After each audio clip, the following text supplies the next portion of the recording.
ورحمۃ اللہ وبرکاتہ۔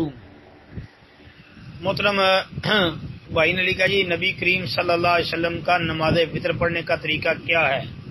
جی محترم بھائی، آپ علیہ الصلوۃ والسلام کا نماز وطر پڑھنے کا طریقہ یہ تھا کہ آپ علیہ الصلوۃ والسلام نے ایک وطر بھی پڑھا ہے۔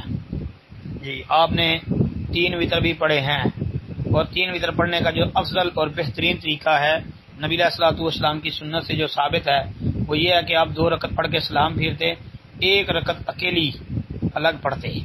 جی جب 3 پڑھتے تو اس طرح بھی پڑھ لیتے، اور ایک اکیلا ایک ہی کبھی پڑھ لیتے۔ جی اسی طرح نبی علیہ الصلوۃ والسلام کی سنت سے 5 7 پڑھنا بھی ثابت ہے، 1 سلام اور 1 تشہد کے ساتھ ہے۔ پھر نبی علیہ الصلوۃ والسلام جو ہے آپ کی سنت سے یہ بھی ثابت ہے کہ آپ نے 9 رکعت اکٹھی پڑھی، 8ویں رکعت پڑھ کے تشہد بیٹھے، اور پھر 9ویں رکعت پڑھ کے تشہد بیٹھے، اور دونوں تشہد میں درود بھی پڑھا۔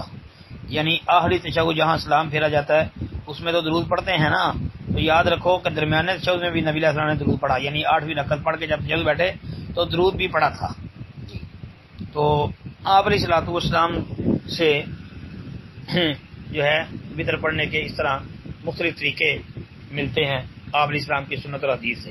باقی یہ یاد رکھیں کہ جو 3 وطر اکٹھے پڑھتے ہیں اور 2 رکعت پڑھ کے تشہد بیٹھتے ہیں اور پھر تیسری کے لیے کھڑے ہو جاتے ہیں، یعنی جس طرح مغرب میں تشہد بیٹھا جاتا ہے تو مغرب کی مشابہت کرتے ہیں، تو بھائی یہ طریقہ نبی علیہ الصلوۃ والسلام کا نہیں ہے، اور ایسا طریقہ کسی سید سے ثابت نہیں ہے، بلکہ نبی علیہ الصلوۃ والسلام نے مغرب کی مشابہت یعنی مغرب کی طرح وطر پڑھنے سے منع فرمایا ہے۔ سنن دارقطنی وغیرہ کے اندر صحیح حدیث ہے انشاءاللہ۔ السلام علیکم ورحمۃ اللہ۔